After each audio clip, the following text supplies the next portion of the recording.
에베소서 4장 25절에서 32절까지 말씀 다 같이 한 목소리로 봉독합니다. 그런즉 거짓을 버리고 각각 그 이웃과 더불어 참된 것을 말하라. 이는 우리가 서로 지체가 됨이라. 분을 내어도 죄를 짓지 말며 해가 지도록 분을 품지 말고 마귀에게 틈을 주지 말라. 도둑질하는 자는 다시 도둑질하지 말고 돌이켜 가난한 자에게 구제할 수 있도록 자기 손으로 수고하여 선한 일을 하라. 무릇 더러운 말은 너희 입 밖에도 내지 말고 오직 덕을 세우는데 소용되는 대로 선한 말을 하여 듣는 자들에게 은혜를 끼치게 하라. 하나님의 성령을 근심하게 하지 말라.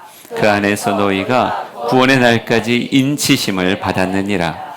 너희는 모든 악독과 노함과 분냄과 떠드는 것과 비방하는 것을 모든 악의와 함께 버리고 서로 친절하게 하며 불쌍히 여기며 서로 용납하기를 하나님이 그리스도 안에서 너희를 용서하심과 같이 하라. 아멘.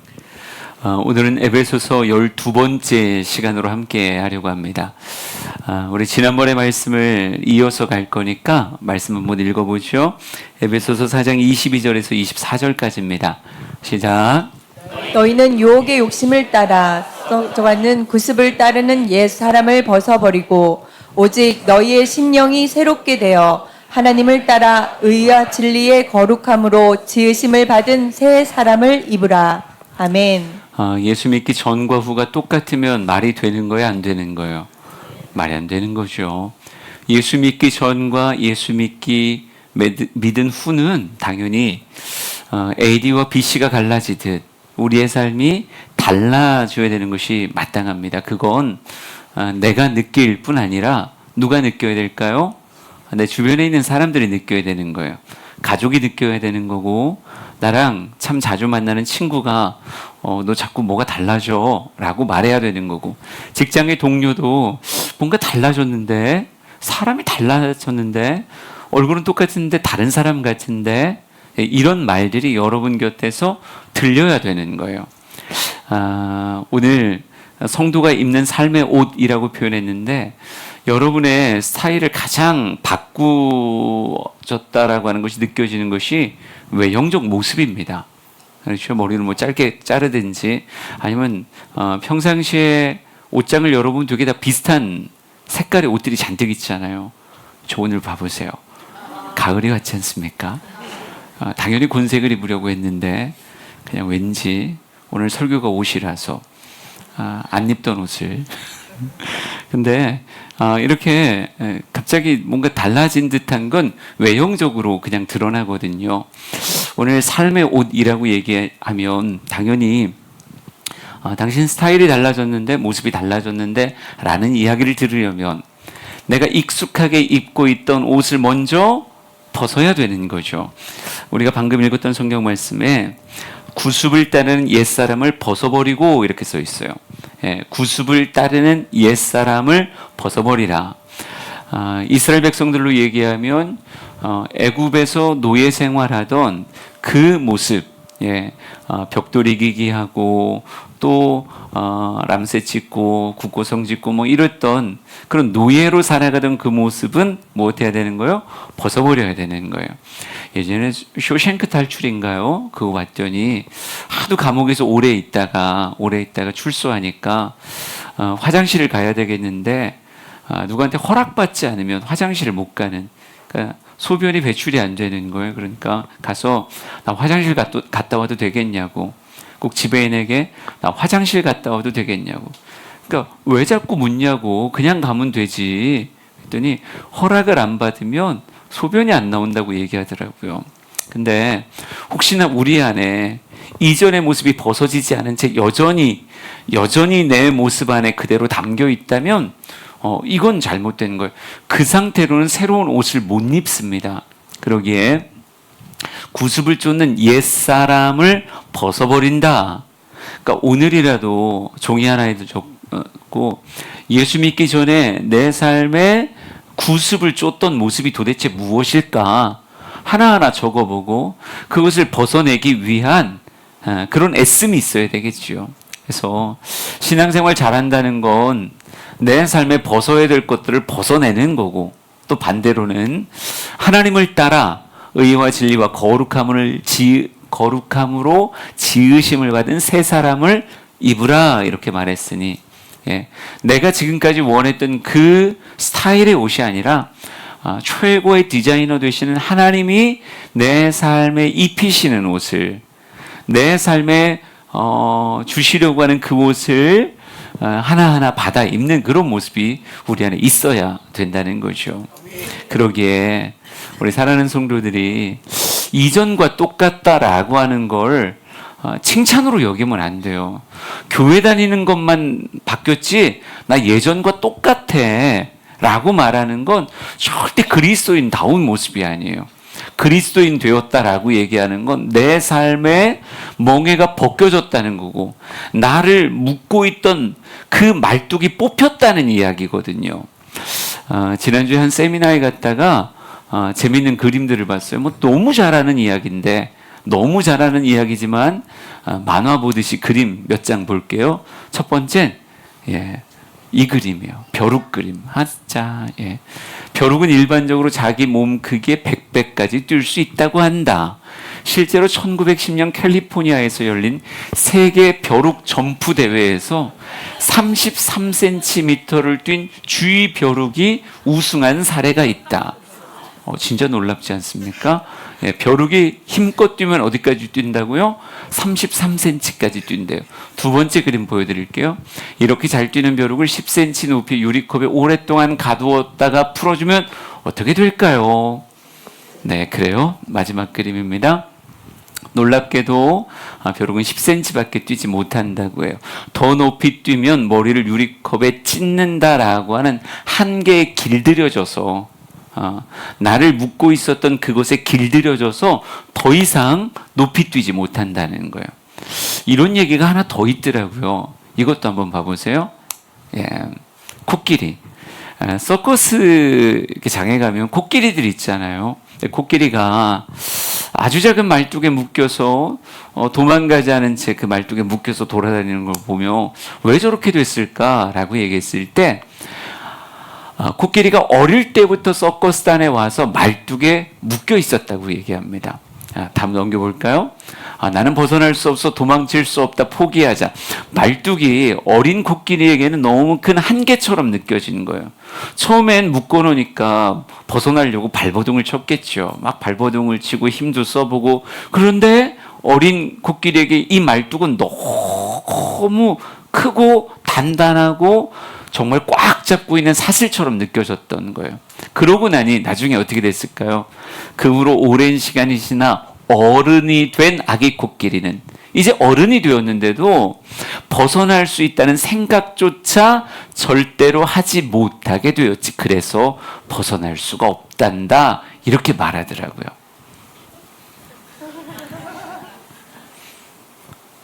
잘했어요. 다음엔 여기 서 있어. 목사님 옆에서. 네, 코끼리 얘기 다시 해줄게요. 네. 물론 여러분 저게 과학적인 사실이냐라고 물으면 그러진 않다고 얘기하더라고요. 자료를 찾고 이야기를 찾다 보니까 벼룩을 오래 가둬두면 이게 머리가 부딪혀서 10cm밖에 못 뛰는 게 아니라 이 벼룩의 생장이 짧은 시간에 급하게 일어나는데 갇힌 상태에서 이 근육이 그만큼 발달을 못한대요. 그래서 뛰지 못하고, 코끼리가 생각보다 엄청 똑똑하답니다. 어마어마하게 똑똑해서 어릴 때 묶였던 그 말뚝의 기억에 묶여서 지금 그걸 못 뽑는 일은 없다 그래요.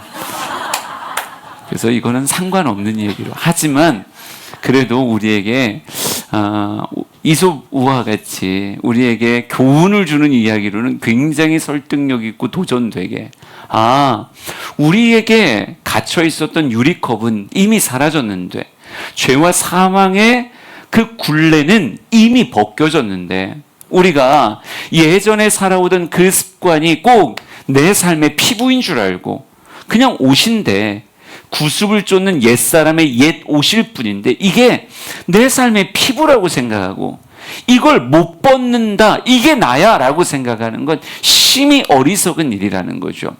예수 그리스도께서 성육신하셔서 우리를 위하여 보혈을 흘려주셨던 건 우리의 삶을 무엇하려고 하는 거예요?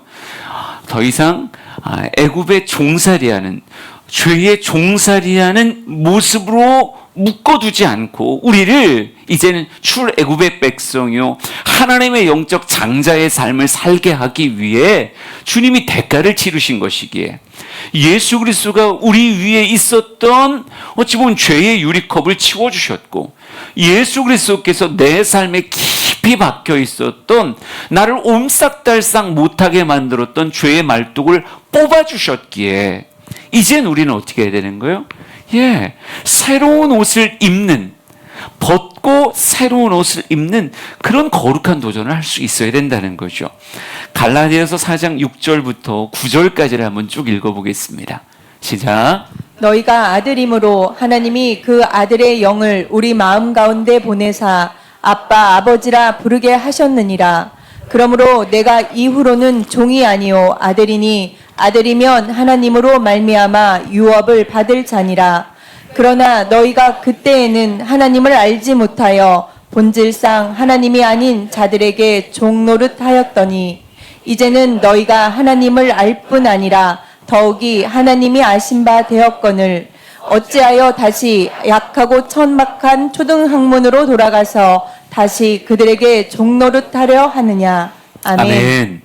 이전에는 종이었죠. 그러나 성경은 이렇게 말합니다. 내가 이후로는 종이 아니요 아들이니, 이렇게 말하고 있어요. 더 이상 종이 아니라 우리는 뭐라고요? 아들이다, 이렇게 말합니다. 너희가 그때는 하나님을 알지 못하여 본질상 하나님이 아닌 자들에게 종 노릇을 하였더니 이제는 너희가 하나님을 알 뿐 아니라 더욱이 하나님이 아신 바가 되었거늘, 이렇게 말하고 있어요. 예전에는 그랬죠. 예전에는 종노릇함이 마땅했죠. 그러나 이제는 우리가 하나님을 알고 하나님 또한 우리를 아신 바가 되었어요. 그러니까 하나님과 나 사이에 있었던, 하나님과 나를 보지 못하게 만들었던 죄의 장벽이 무엇한 거예요? 예수의 십자가에서 허물어져서 이제는 우리가 하나님 앞에 나아갈 거룩한 담력 가운데 내가 하나님을 봅니다, 내가 하나님을 압니다, 이렇게 고백할 수 있게 되었고, 하나님 또한 내가 너를 안다, 내가 너를 보고 있다 라고 주님께서 말씀하신다는 거예요. 그러면 하나님과 내가 이제는 소통할 수 있는 자가 되었는데, 성경에 참 안타까운 표현이 뭐예요? 어찌하여 네가 하나님을 알 뿐 아니라 하나님도 너를 아신 바 되었다고 말하는데 어찌하여 다시 악하고 천박한 초등 학문으로 돌아가서 다시 그들에게 종노릇 하려고 하느냐, 이렇게 써 있어요. 여러분, 다시 종노릇 하는 건 누가 속은 거예요? 내가 속은 거예요. 우린 더 이상 종이 아니라고요. 종이 아닌데 우리에게 종노릇하게 하려고, 우리를 속이려고 하는, 악하고 천박한 초등학문의 세계로 들어가게 만들려고 하는 그런 시도들이 있을 때 그곳에 속아 넘어가면 하나님을 아는 자가 된 우리, 더 이상 종이 아니라 아들이 된 우리인데도 불구하고 무엇할 수 있어요? 종 노릇할 수 있다는 거죠. 여러분, 전 우리 주양의 성도들이 한 명도 여전히 종노릇하며 여전히 예수 믿기 전의 삶에 구습을 쫓던 옛사람을 여전히 삶의 옷으로 입고 다니는 사람이 저도 여러분도 아니었으면 좋겠습니다. 이제는 무엇 해야 되는 거예요? 새 사람을 입어야 되는 거예요. 우리 고린도 전서 15장 17절 말씀을 한번 읽어보겠습니다. 잘 읽어보죠. 시작. 그런즉 누구든지 그리스도 안에 있으면 새로운 피조물이라. 이전 것은 지나갔으니 보라 새 것이 되었도다. 아멘. 아멘. 외워봅시다. 외워보자고요. 준비 시작. 그런즉 누구든지 그리스도 안에 있으면 새로운 피조물이라. 이전 것은 지나갔으니 보라 새 것이 되었도다. 왜 날 봐야지 옆으로 시선이 돌아가요. 돌아갔다가 화들짝 놀라서 다시 온 사람이 있어요. 다시 준비 시작.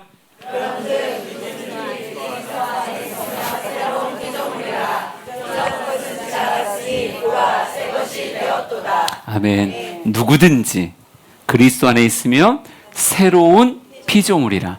이전 것은 지나갔으니 보라 새 것이 되었도다. 그 누구든지 안에 내가 있어요, 없어요? 있단 말이죠.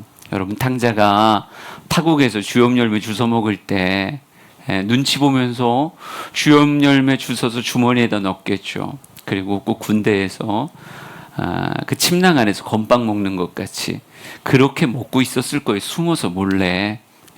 왜? 그때는 그게 살아가는 방식이고 생존이었으니까요. 그래도 주염 열매라도 주워 먹으려면 주인 눈 피해서 얼른 음식을 주머니에 집어넣어야 되는 거고, 주인 안 볼 때 우걱우걱 씹어 먹어야 되니까 때로는 침낭 안에서, 때로는 화장실에서 건빵 먹듯 그렇게 먹었겠죠. 그런데 여기서 못 살겠다고 아버지 품으로 돌아왔다고요. 아버지가 그를 안아주며 그에게 큰 잔치, 살찐 송아지를 잡아 큰 잔치를 베풀어 주었죠. 여러분, 마음껏 먹고 즐기라라고 얘기할 때 아들로서 상에 딱 버티고 앉아서 정말 먼저 짚어서 입으로 우걱우걱 씹어먹는 모습이 있어야지, 옛 습관, 옛 모습 그대로 얼른 안 보는 사이에 정말 음식 하나 주머니에 집어넣고 눈치 보며 구석에 가서 종과 같이 우걱우걱 먹는다고 이야기하면 이건 뭔가 많이 잘못된 거라는 거죠. 저는 우리 주양의 성도들이 삶의 옷이 바뀌어지기를 진심으로 축복합니다. 바뀌어질 수 있으니까 하는 얘기인 거예요. 그 옛사람은 우리의 피부가 아니라 그냥 위에 걸쳤던, 내 삶에 걸쳐져 있었던 노예의 옷이었어요. 이거 벗을 수 있다고요. 우리에게 벗게 하시기 위해서 고린도전서 15장 21절과 히브리서 9장 14절 말씀을 이어서 한번 읽어보겠습니다. 시작. 하나님이 죄를 알지도 못하신 이를 우리를 대신하여 죄로 삼으신 것은 우리로 하여금 그 안에서 하나님의 의가 되게 하려 하심이라. 하물며 영원하신 성령으로 말미암아 흠 없는 자기를 하나님께 드린 그리스도의 피가 어찌 너희 양심을 죽은 행실에서 깨끗하게 하고 살아계신 하나님을 섬기게 하지 못하겠느냐. 아멘. 우리의 삶의 옛사람을 벗게 하기 위해서, 죄의 옷을 벗게 하기 위해서 예수님이 십자가에서 자신의 삶을, 생명을, 피를 내어 주셨습니다. 그래요. 내 혼자 힘으로 빨 수 없었던 그 얼룩을 예수 그리스도의 보혈이라고 하는 기가 막힌, 어찌 보면 표백제가 내 삶의 모든 죄의 옷을 벗을 수 있게 하셨다는 거예요. 성경은 계속 그 얘기합니다. 그것을 내 삶에 벗게 하기 위해서 스스로 힘으로 벗을 수 없어서 그것이 나인 줄 알고 살았죠. 죄가 곧 나인 줄 알고 살았다고요. 그 습관이 영원한 나의 인생이라고 생각했었는데, 여러분, 그거 벗기려고 내가 할 수 없게 누가 오신 거예요? 빛나요. 누가 오신 거야? 예수님이 오셨구나. 그렇구나. 예, 그래서 예수님이 오셨고, 예수님, 너 때문이야. 목사님 버벅거리잖아. 오늘 기도 길게 30분 이상 회개해야 돼요. 예. 다 누구 탓이에요? 다 여러분 탓이에요. 미안합니다.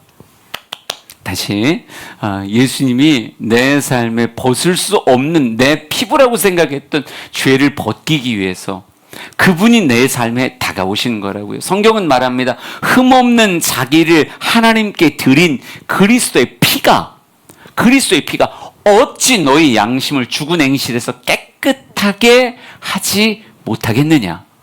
너무 당연하게 예수의 피가 우리를 무엇하게 할 수 있다? 깨끗하게 하게 할 수 있다. 내 삶의 새로운 옷을 입히기 위해서 이전에 더러운 옷을 벗길 수 있다라고 말하고 있어요. 우리 성경 하나만 더 읽어봅시다. 갈라디아서 5장 16절 17절 말씀 볼까요? 같이 읽습니다. 시작. 내가 이르노니 너희는 성령을 따라 행하라. 그리하면 육체의 욕심을 이루지 아니하리라. 육체의 소욕은 성령을 거스르고 성령은 육체를 거스르나니 이 둘이 서로 대적하므로 너희가 원하는 것을 하지 못하게 하려 함이니라. 아멘. 옛사람을 벗고 새 사람을 입을 수 있다. 왜요? 첫 번째, 우리에게 베푸신 예수님의 놀라운 사랑 때문에. 두 번째, 선물로 주신 성령의 능력 때문에. 성령을 따라가면요, 우리가 어떻게 돼요? 이 성령이 육체의 소욕을 거스르며 우리에게 어울리지 않을 것 같았고 입을 수 없을 것 같았던, 내 삶에 그런 모습이 될 수 없을 것 같았던 새로운 사람을 덧입는, 하나님을 따라 의와 거룩, 정말 새 사람을 입는 그 모습으로 성령의 능력이 우리를 그렇게 이끄신다는 거예요. 그래서 오늘 우리가 볼 에베소서의 모든 말씀들, 그 주님께서 우리에게 입히게 하시는 그 새로운 옷들이 예수님의 사랑, 성령님의 능력 가운데서 얼마든지 우리에게 뭐가 될 수 있어요? 예가 될 수 있음을, 나의 삶의 옷이 될 수 있음을 믿으시기 바랍니다. 오늘 말씀이 나와 상관없는 게 아니라 내 삶의 스타일이 아닌데, 이건 나랑 어울리지 않는데, 혹은 난 이렇게 될 수 없는데, 그게 아니라 전부 다 나를 위해 준비하신 최고의 옷들이고, 이건 반드시 내 삶에 입어야 되는 옷이다. 여러분 생각하셨으면 좋겠어요. 우리가 레위기를 통해서도 대제사장의 의복을 쭉 배웠었지 않습니까? 여러분, 대제사장은 자기가 입고 싶은 옷을 입는 게 아니라 주님께서 입으라고 하시는 옷을 입고 사는 존재가 제사장이에요. 여러분을 왕 같은 제사장이라고 부른다 그랬죠? 여러분은 여러분 마음대로 살 자격이 없어요. 마음대로 사는 게 아니라 살게 하시는 대로, 입히시는 대로 입고 사는 겁니다. 우리 오늘 말씀 보면서 다시 한번 욕심낼 수 있는 저와 여러분이 되었으면 좋겠어요. 그러면 타인과 내가 느끼는 내 삶의 새로운 옷들이 어떤 모습이 있을까? 오늘 성경의 본문을 통해서 하나하나 살펴보려고 합니다. 에베소서 4장 25절 말씀으로 출발하겠습니다. 같이 읽어볼게요. 시작. 그런즉 거짓을 버리고 각각 그 이웃과 더불어 참된 것을 말하라. 이는 우리가 서로 지체가 됨이라. 아멘. 거짓을 버리고 각각 그 이웃과 더불어 참된 것을 말하라. 거짓을 버리고 참된 것을 말하라. 이렇게 말하고 있어요. 여러분, 거짓이라고 하는 표현을 그냥 추상적으로 넓게 보지 말고요, 그냥 거짓말이라고 보는 게 좀 더 본문 원문에 가깝습니다. 그러니까 거짓말을 내 입에서 버리고 무엇을 말하라? 참된 것을 말하라. 이렇게 말하고 있어요. 우리가 거짓이라고 하는 것을 입안에 담기 시작하면 그걸 누가 좋아하냐면요, 마귀가 좋아하고 사단이 좋아합니다. 우리가 음습한 곳에 수많은 벌레들이 그 안에 기어 들어가서 그곳에 자리를 잡고 있는 것처럼, 성경은 마귀를 뭐라고 표현하냐면 거짓의 아비, 이렇게 표현하거든요. 거짓의 아비래요. 그러니까 거짓이라고 하는 것을 낳은 존재가, 최초의 거짓말을 누가 한 거예요? 좀 마귀가 한 거 아니에요? 뱀이 와서 먹어, 괜찮아, 하나님같이 될 거야, 안 죽어, 이렇게 거짓으로 인간을 꼬드겼잖아요. 그 거짓의 아비인 마귀가 성도가 거짓말할 때 무엇한다고요? 그 옆에 와 있는다고요. 그러니까 우리가 의식적으로 무엇하면 안 되는 거예요? 내 입에 거짓을 담는다라고 하는 건 하나님의 성도답지 않다 생각하셔야 돼요.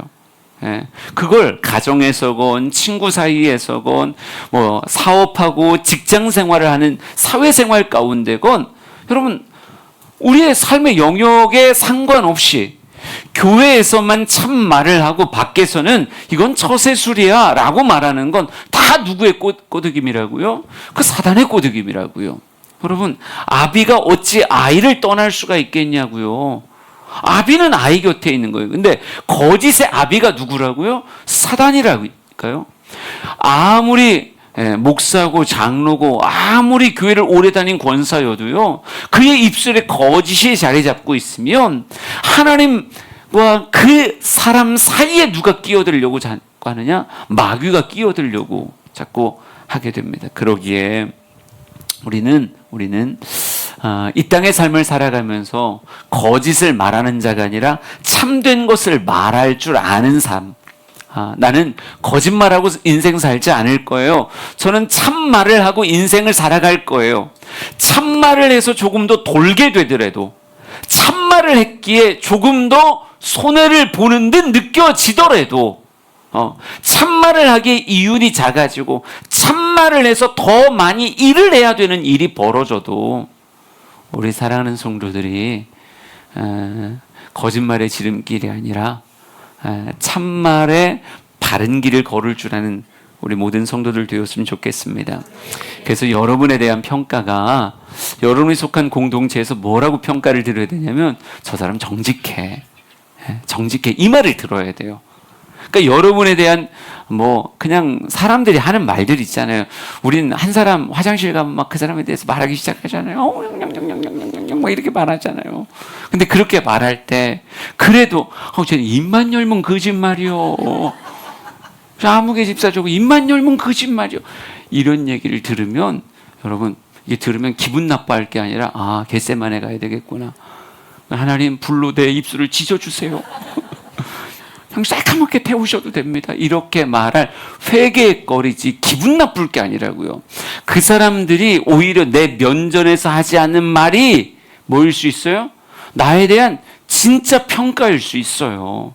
그런데 내가 공동체 안에서 정직하다는 말을 못 듣고 저거 그냥 새치어로 그냥 상황 모면하기 위해서 아무 말이나 하는 사람이야. 말 반만 믿어. 저 사람 말 반만 믿어. 이런 얘기 들으면 이건 내가 지금 잘하고 있는 거다 못하고 있는 거다. 못하고 있는 거예요. 옷을 반만 입은 거예요. 생각하니까 좀 이상하네요. 하여간 저는 여러분이 공동체에서 저 사람 정직하다라는 이야기, 인정을 듣고 있는가? 지금 당장 생각해보지. 나는 과연 가정에서건 친구들 사이에서건 사람이 정직하다는 평가를 듣고 있는가 그렇지 않는가.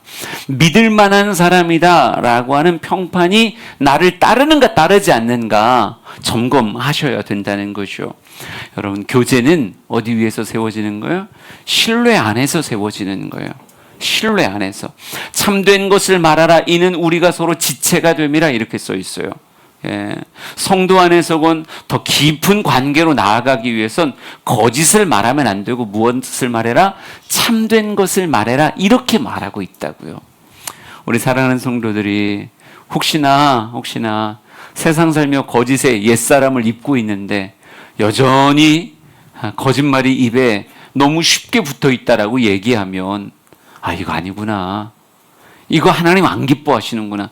요거 사단이 틈탈 만한 틈을 내가 주는 거구나 생각하시고 쉬워 보이는 거짓을 버리고 참된 것을 말하는 바른 삶을 살아가길 진심으로 축복합니다. 우리 참말하고 삽시다. 스스로 얘기하세요. 시작. 에베소서 4장 26절 27절 말씀 한번 같이 볼까요? 같이 읽습니다. 시작. 분을 내어도 죄를 짓지 말며 해가 지도록 분을 품지 말고 마귀에게 틈을 주지 말라. 아멘. 두 번째로 화를 다스리라, 분을 다스리라 이렇게 말하고 싶은데요. 성경엔 분노가 한 종류만 나오는 건 아니죠. 분노가 몇 종류가 있을까요? 너무 당연하게 두 종류가 있지 않겠습니까? 의로운 분, 의분이라는 게 있을까요? 없을까요? 있죠. 예를 들어보세요.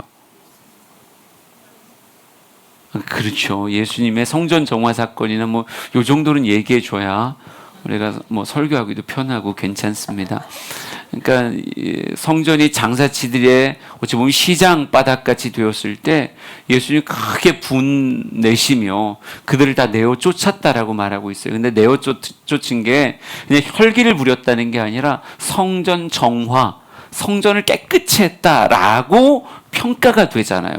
그때 분은 의분이고 그것을 통해서 너무 이런 삶이 당연했던 그들이 회개하게 됐고 하나님 기뻐하시며 그렇지 여기는 도적의 소굴이 아니라 하나님께 기도하는 집이 돼야지 이렇게 가르쳐주. 근데 그 가르침이 무엇으로 나오는 거예요? 분으로 나온 거예요. 분으로. 그러니까 그런 의분도 있는가 하면 어떤 분노도 있을까요? 불의한 분노도 있죠. 예를 들어보세요. 자꾸 이쪽을 보고 물어보죠. 별로 생각이 없군요. 뭐 가인이 아벨 때려 죽일 때 그쵸? 그건 의분이 아니잖아요. 예, 하나님이 아벨 제사 받으시고 가인 제사 받지 않았을 때 가인이 얼굴이 낯색이 변했어요.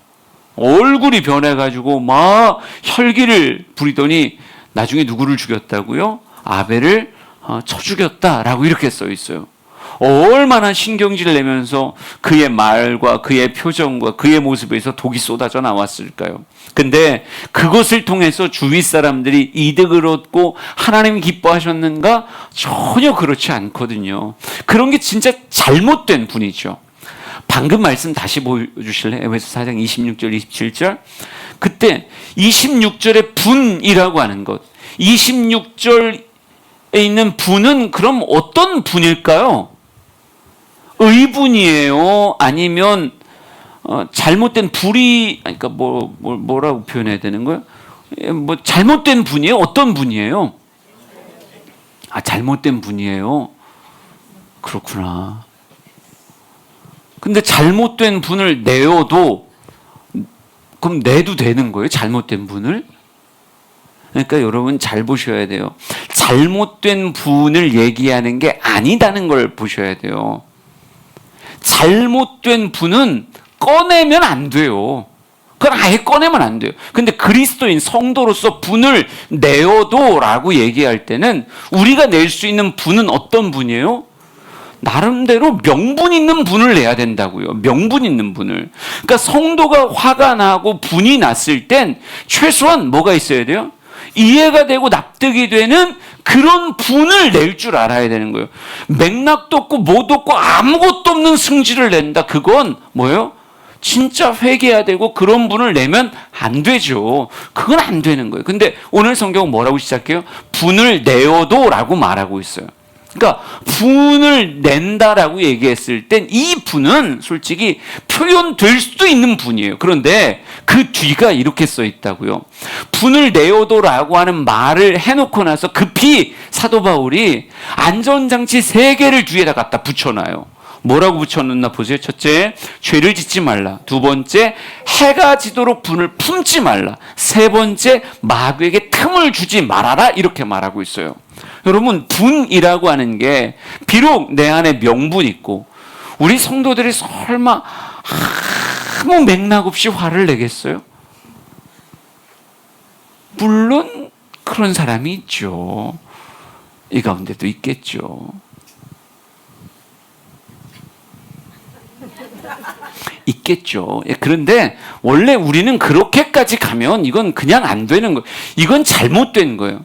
최소한 성도가 분을 낼 땐 뭐가 있다고요? 나름의 이유가 있고 납득이 될 만한 뭔가가 있어야 되는 거예요. 그러나 아무리 내 안에서 납득이 되고 화낼 만한 상황에서 화를 냈다라고 말을 해도 여러분 이때가 뭐 할 때요? 조심해야 되는 때란 말이에요. 이 분이 처음엔 의분으로 시작했어도 이 분이 어디로 갈 확률이 있느냐? 자칫 잘못하면 죄를 짓는 쪽으로 갈 수도 있고요. 이게 지속되어 분을 품다가 변질되는 경우들도 있고요. 이 분이라고 하는 것 옆에, 이 혈기 옆에, 이 정말 상승되어진 감정과 심박수 옆에 뭐가 서 있다고요? 마귀가 옆에 서 있을 확률이 있단 말이에요. 그러니까 성경은 말하는 거예요. 분을 내어도, 때로는 분을 낼 수 있다니까요. 그렇죠. 분을 낼 수 있지만 급히 말하는 거예요. 분이라고 하는 거 진짜 잘 조절해야 된다. 네가 아무리 괜찮은 분이라고 생각해서 꺼낸다 해도 이걸 진짜 잘 조절하지 못하면 이것으로 시작해서 죄 지을 수도 있고 이것을 품고 있다 너의 마음이 변질돼 버릴 수도 있고 이것이 마귀에게 틈을 주는 일이 벌어지게 될 수도 있다라고 이렇게 말하고 있어요. 그러니까 의로운 분노와 불의한 분노의 경계가 때로는 너무 쉽게 이 사이가 미묘해서 확 이게 무너질 수가 있단 말이죠. 예. 이 분노라고 하는 건요 다스리기 어려운 불이에요. 그러니까 이미 커져버리면 이 불이 인간에게 되게 유용하고 복된 것이 될 수 있음에도 불구하고 이게 커져버리면 이걸 인간이 나중에 제어한다는 게 어려워요. 그럼 홀랑 다 타버린단 말이에요. 그러니까 우리 사랑하는 성도들은 이 분이라고 하는 것을 뭐가 돼요? 진짜 잘 조정할 수 있는, 진짜 불 같더라니까요. 불이라는 걸 잘 다스리면 생활에 얼마나 유용한 일들을, 불이 있어서 음식만 해 먹는 게 아니라 불이 있어서 여러분 걸어갈 거를 차 타고도 가는 거예요. 우리의 삶에 참 많은 영역에 있어서 불이라고 하는 에너지를 가지고 우리가 얼마나 많은 영역을 사용하고 있는데, 근데 이건 불을 다스릴 줄 알기 때문이지, 이 불이 다스려지지 않으면 어떻게 되는 거예요? 집채만한 곳, 그 어떤 산이나 건물이나 인간의 대단한 것들을 한순간에 잿더미로 만들어 버릴 수 있는 게 불이라고 하는 거예요. 그러기에 아까도 거짓말 곁에 마귀가 있다 이렇게 표현했는데 비슷하게 말할 수 있어요. 마귀는 화난 사람 곁에도 있어요. 화난 사람 곁에도 마귀가 곁에 서서 틈을 노린다고요. 야, 요게 잘하면 들어갈 수 있겠는데, 잘하면 A로 시작했는데 B로 바꿔낼 수 있겠는데, 마귀가 의분 곁에서도 옆에서 틈을 보고 있다고요. 우리 사랑하는 성도들이 마귀에게 틈을 주지 않고 분을 진짜 분으로 하나님이 기뻐하시고 사람들에게 유익되는 모습으로 잘 다스릴 수 있는 그런 우리 성도들 되기를 원합니다. 28절 한번 읽어볼까요? 28절. 그 다음 세 번째 입어야 되는 옷입니다. 시작.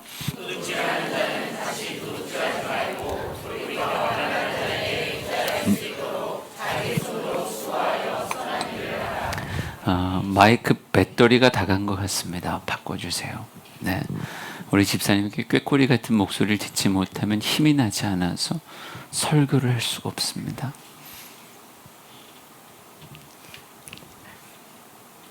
실제는 할 수 있습니다. 네.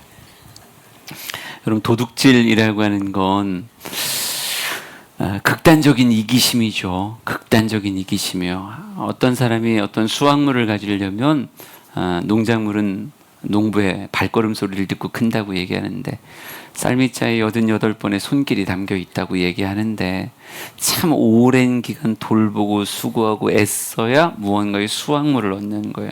그런데 도적대들은 어떻게 해요? 하룻밤 칼 들고 설쳐서 그 사람의 일련의 수고를 약탈해 가요. 극단적인 이기심이죠. 정말 편하게 살려고 하는 거예요. 자기만을 위해서 남의 희생을 너무 쉽게 여기는 게 도둑질이죠. 이 도둑질이라고 하는 것을 남의 소유를 훔치는 것뿐 아니라 때로는 우리의 삶에 좀 더 넓게 도둑질을 펼치면 이 극단적인 이기심의 행동이라고 표현했을 땐 때로는 줄 돈을 주지 않는 것도 도적질일 수도 있고, 사원이나 종업원을 학대하는 것, 갑질하는 것, 이것도 도둑질일 수도 있고요.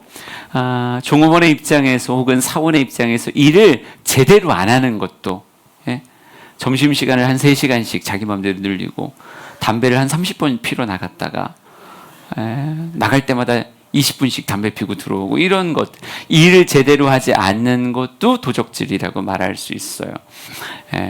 그러니까 뭐 여러 가지로 확대할 수 있단 말이에요. 바르고 정직한 삶을 살지 않는 모습이 도둑질일 수 있죠. 근데 성경은 성도에게 십계명을 통해서도 뭐라고 말하고 있어요? 그건 우리의 옷이 아니라고 얘기해주고 있어요. 성도라고 얘기하면요, 도둑질하고 살면 안 되는 거예요.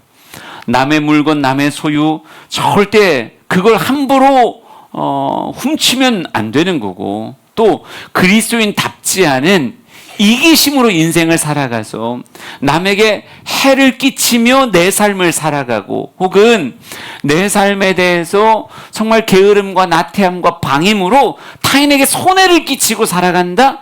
그건 아닌 거예요. 전 여러분이 사원이면 사원의 값을 하세요.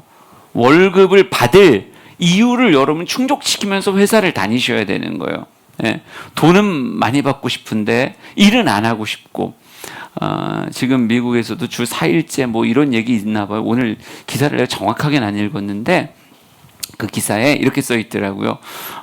일은 4일 하고 싶은데 월급은 그대로 받고 싶대요. 그래가지고 그것이 처음엔 사람들이 주 4일째 그것도 괜찮은데 막 이랬다가, 근데 주 4일째 하고 월급은 그대로 받겠다는 게 오히려 여론을 악화시켜서, 야, 니네 그건 너무 이기적인 거 아니냐, 그래서 여론이 뒤집어져서 어쩌고 저쩌고 뭐 이런 기사가 있더라고요. 근데 하여간 우리가 인생을 도적질하듯 사는 건, 도적질하듯 사는 건 성도다운 삶이 아니라는 거죠. 근데 오늘 성경은 이렇게 말하고 있어요. 도둑질하는 자는 다시 도둑질하지 말고, 그러니까 도둑질을 하면 돼요, 안 돼요? 안 되죠. 돌이켜 가난한 자에게 구제할 수 있도록 자기 손으로 수고하여 선한 일을 하라, 이렇게 써 있어요. 그러니까 도둑질을 안 하면 어떻게 해야 되는 거예요? 예, 이제는 도둑질하는 인생이 아니라 자기 손으로 수고하여 일을 하는 인생이 되라, 이렇게 말하고 있어요. 그러니까 여러분, 인생을 도적질하듯 살지 말고요. 여기서 돌이킨다는 건 뭐예요? 자기 손으로 수고하며 일할 줄 아는 인생을 살라는 거예요. 제값하는 인생, 땀 흘리며 수확물을 얻을 줄 아는 인생을 살라는 거예요. 예. 그리고 여기서 한 걸음 더 나갑니다. 이 자기 손으로 수고한 걸 통해서 선한 일, 심지어 가난한 자를 구제하는 일까지도 네가 감당해라, 이렇게 말하고 있어요. 그러니까 예전엔 도둑질하는 인생엔 뭐였어요? 나의 이득을 위해서 남이 피해를 받고 손해를 보는 게 너무 괜찮았어요. 그러니까 그냥 훔친 거예요. 그냥 손을 내밀어서 힘으로든 뭐로든 그냥 훔쳐버리는 인생을 살았는데, 이건 옛사람이고 벗어야 되는 옛사람이에요. 여러분이 타인에게 손해를 끼치는 인생 되고 있었다라고 한다면 회개하세요. 그건 성도의 모습이 아니에요. 내 삶을 통해서 타인이 손해보는 인생 되면 안 된다니까요. 여기서 돌이키래요. 그러면서 어떻게 하래요? 우리는 삶에 대해서 자기 손으로 수고할 줄 아는 인생을 살래요. 내게 주어진 내 삶의 몫을 당연히 감당하고 살아야 된다니까요. 내게 주어진 내 삶의 몫을. 그러니까 누가 나를 감시하지 않아도 내가 뭐 출근 시간이든 퇴근 시간이든 내 삶에 해야 되는 일들, 프로젝트들, 그걸 무엇해야 돼요? 성실함으로 감당할 줄 알아야 되는 거예요. 이 감당하는 것을 통해서 무엇해요? 나만 만족시키는 게 아니라 여기서 한 걸음 더 나가면 가난한 자를 구제할 수 있는 그런, 나보다 나보다 못한 누군가 있다면 그를 도와주고 그를 정말 서포트해 줄 수 있는 데까지 나아가는 거. 이게 우리가 입어야 될 새로운 삶의 옷이다, 이렇게 말하고 있다는 거죠. 우리 사랑하는 성도들이 뭐 당연하겠지만 제목하고 인생 살기를 원합니다. 게으른 자는 뭐 하지도 마라? 밥은 오지게 잘 드셨어요. 막 얼굴이 막 광채가 나는 거 보니까 엄청 잘 드셨어요. 여러분, 밥에 부끄럽지 않게 인생 사셔야 되는 거예요. 진짜 먹는 밥에 부끄럽지 않게. 난 이 밥을 먹을 만큼 인생 수고하고 살았는가? 예? 옛날에 어른들은요, 식사 기도하라 그러면 늘 그렇게 기도하셨어요. 밥에 부끄럽지 않게. 그러니까 어릴 땐 아버지가 기도하면 내가 도대체 밥을 먹어도 되는 건가?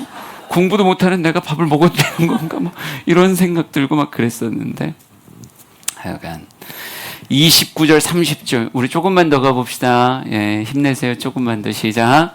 무릇 더러운 말은 너희 입 밖에도 내지 말고 오직 덕을 세우는데 소용되는 대로 선한 말을 하여 듣는 자들에게 은혜를 끼치게 하라.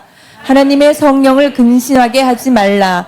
그 안에서 너희가 구원의 날까지 인치심을 받았느니라. 아멘. 예, 무엇 하라는 거예요? 말 잘하고 살라는 거예요.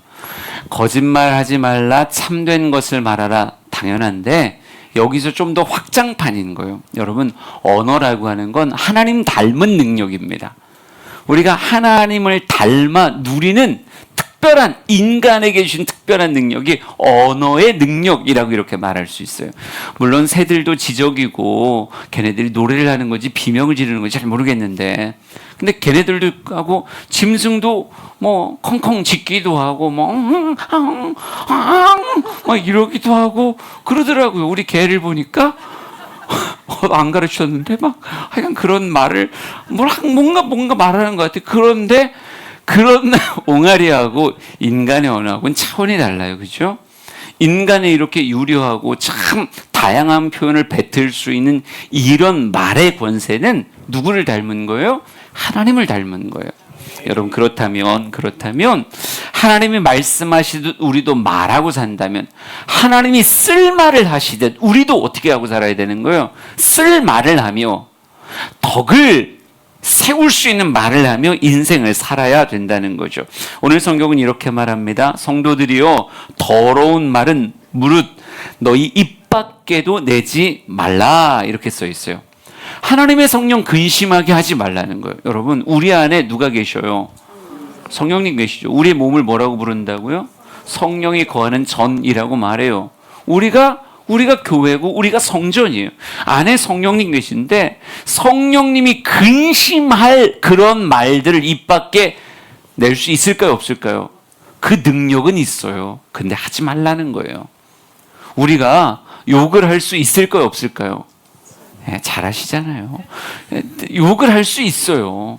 원망짜증, 남에게 상처 주고 남을 찌르는 그런 말들 우리가 할 수 있습니다. 그런데 그렇게 말하면 누가 근심하신다는 거예요?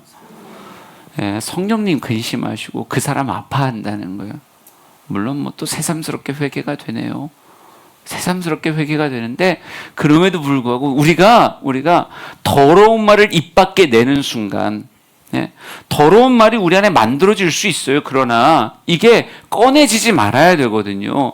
꺼내면 하나님의 창조의 능력같이 꺼내면 뭐가 만들어져요? 일이 만들어진다니까요. 상황과 사건이 만들어진다니까요. 그러니까 이 안에 만들어질 수는 있지만 이걸 뭐 해야 되는 거예요? 꺼내면 안 되는 거예요. 주님은 우리에게 요구하는 성숙은 뭐예요? 그걸 꺼내지 않는 성숙을 원하시는 거예요. 근데 이걸 꺼내버리면, 더러운 말을 입 밖으로 꺼내면 성령님 근심하시고, 둘째, 그 말로 인해 그 말을 듣는 타인이 상처를 받는다고요. 그러니까 성도에게 뭐 하지 말라?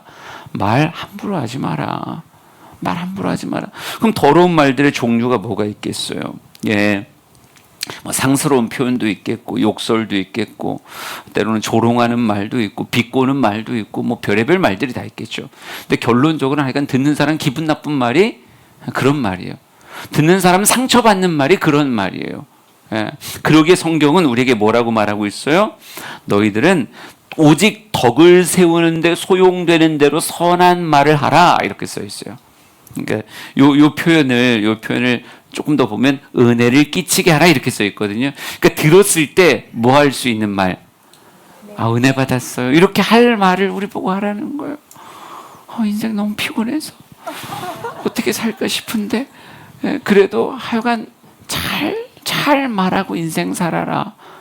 듣는 사람이 은혜 받았습니다, 이렇게 말할.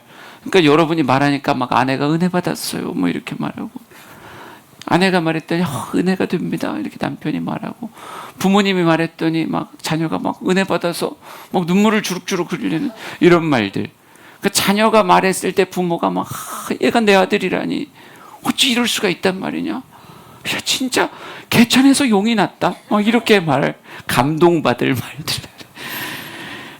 될래나 싶어요. 그런데도 우리에게는 예수님의 사랑이 있고 성령의 능력이 있으니 그렇게 합시다. 잠언 12장 18절. 12장 18절 시작. 칼로 찌른같이 함부로 말하는 자가 있거니와 지혜로운 자의 혀는 양약과 같으니라. 예, 아멘. 은혜가 되니까 다시 한번 읽어봅시다. 시작. 칼로 찌른같이 함부로 말하는 자가 있거니와 지혜로운 자의 혀는 양약과 같으니라. 예, 아멘. 칼같이 막 이렇게 보이면 다 찔러버려. 막, 막 목장에서도 찌르고 선교에서도 찌르고 막. 예. 목사님 만난 김에 찌르고. 이러는 사람도 있지만 어떤 사람도 있어요. 야, 그 찔러서 피 흘리고 있는 사람을 치료해주는 양약 같은 말을 하는 그런 사람도 있어요. 그 사람 만나면 다시 피가 돌고, 그 사람 만나면 새살이 솔솔 차오르고, 그 사람 만나면 정말 강건해지고 힘을 얻고 다시 일어날 것 같은 그런 말을 해주는 사람이 있다고요. 예, 우리 어차피 내 입이 세상을 만들어 갈 텐데, 작은 창조의 역사를 만들어 갈 텐데, 우리 말 잘하고 삽시다. 우리 굳이 그냥 옆 사람 뭐 하나 칭찬 한번 해봅시다. 말이 안 나와도 그냥 뭐 잘생겼다고 해주세요. 아, 예. 힘 좋게 생기셨습니다. 힘 좋게. 예. 예, 마지막으로 봅시다. 에베소서 4장 31절에서 32절입니다. 같이 읽습니다. 시작. 너희는 모든 악독과 노함과 분냄과 떠드는 것과 비방하는 것을 모든 악의와 함께 버리고 서로 친절하게 하며 불쌍히 여기며 서로 용서하기를 하나님이 그리스도 안에서 너희를 용서하심과 같이 하라. 아멘. 악독, 노함, 분냄, 떠드는 것, 비방하는 것, 모든 악의와 함께 뭐해라? 버리라. 우리가 오늘 많은 이야기를 했는데요. 이 모든 것들 안에 첫째는 버림이 담겨 있어요. 예, 하나하나 버려보자고요. 거짓말이라고 하는 게 세상 살 땐 처세술같이 느껴진다니까요. 그래도 버리자고요. 예, 하나하나 우리가 했던 모든 모습들이, 예, 악독, 노함, 분냄, 떠드는 것, 비방, 악의 다 버리고, 또 반대로 서로 친절하게 하고 불쌍히 여기고 서로 용서하기를 하나님이 그리스도 안에서 너희를 용서하심 같이 하라, 이렇게 말합니다. 서로에게 친절하세요. 예, 친절하세요. 옆에 누구 앉으면 어떻게 해야 돼요? 안녕하세요. 예. 지금 찬양하는 시간이니까 난 절대 옆을 돌아보지 않을 거야. 물론 그것도 귀한데 그래도 누가 앉는지 여러분 다 느껴지잖아요. 그죠? 앉지마. 이렇게 살짝 이렇게. 그게 친절한 거예요. 옆에 앉아주니까 얼마나 감사해요. 그죠? 되게 외로워 보이잖아요. 옆에 앉아주는 건 되게 감사한 일이에요. 그러니까 친절하게 서로 이렇게 하고 또 불쌍히 여기며, 예, 불쌍히. 아, 진짜 주님, 예, 얼마나 불쌍해요. 예, 서로 용서해주고. 이게 주님의 모습이에요. 주님 우리에게 친절하셨고, 주님이 우리를 불쌍히 여기셨고, 주님이 우리를 용서해 주셨어요.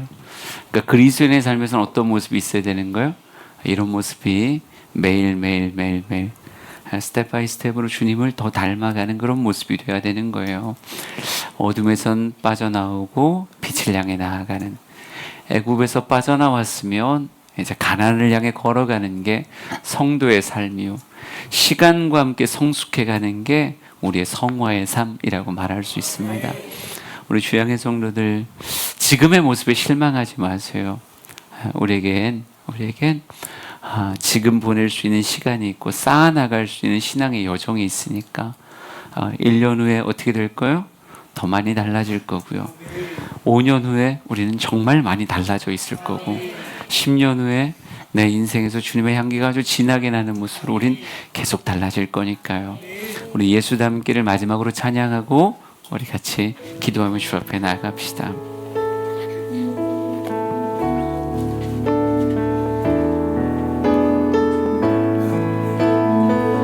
내 삶의 소망, 내 삶의 소망, 내가 바라는 한 분, 예수 닮기를 내가 원하네. 한없는 사랑, 풍성한 공율, 예수 닮기를 내가 원하네.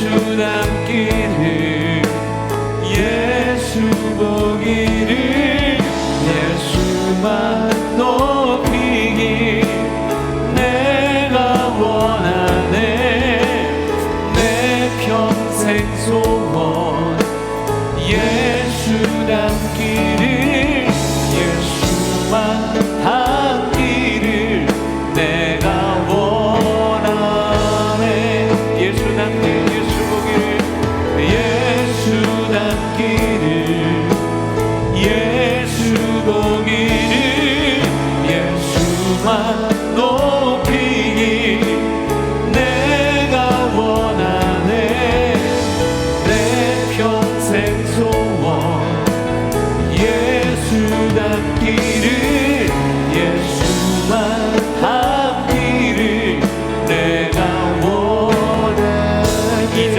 고백합시다 온유하시고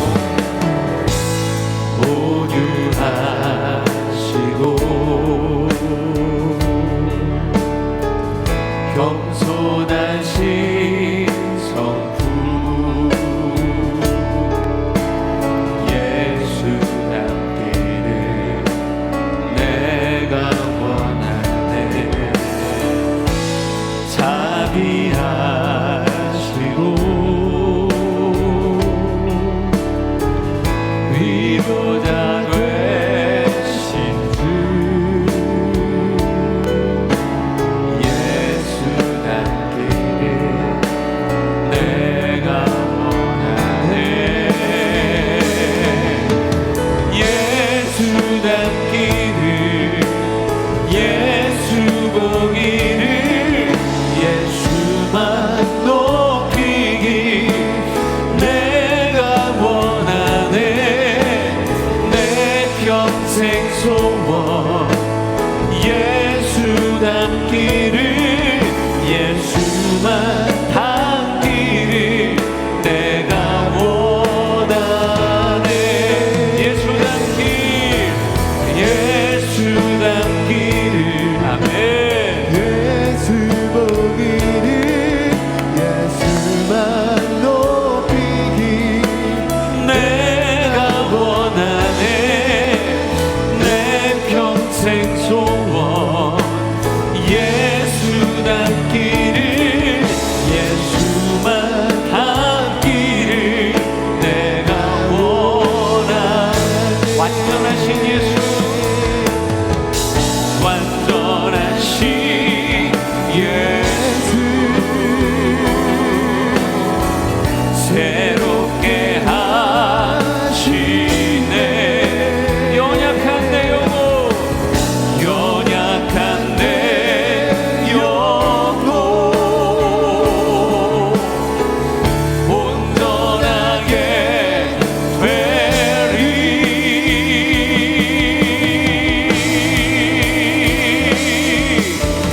예수 닮기를 우리 기도의 자리로 나아갑시다 보기를 예수만 높이기 내가 원하네 내 평생 소원 예수 닮기를 예수만 닮기를 내가 원하네 더 크게 고백합니다 예수 닮기를 예수 닮기를 더 크게 예수 보기를 아멘 예수만 높이기 내가 원하네 내 평생 소원 예수 닮기를 예수만 닮기를 우리 마지막으로 선언하고 같이 기도합시다 예수 닮기를 예수 닮기를 예수 보기를 예수만 높이기 내가 원하네 내 평생 소원 예수 닮기를 예수만 닮기를 내가 원하네 기도하지 않으면 벗겨지지 않고요, 기도하지 않으면 입혀지지 않습니다. 아무리 귀를 즐겁게 했던 말씀도요, 기도하지 않으면 내 것 되지 않는 거예요. 우리 기도합시다. 우리 사랑하는 성도들이여, 기도합시다. 기도로 말씀이 우리의 인생에 소화되기를 원합니다. 말씀이 힘이 되기를 원합니다. 어울리지 않는 그 말씀이 내 삶이 되기를 원합니다. 기도할 때 하나님 역사하실 줄 믿습니다. 우리 두 손 높이 들고 주여 3번 부르고 같이 기도합시다.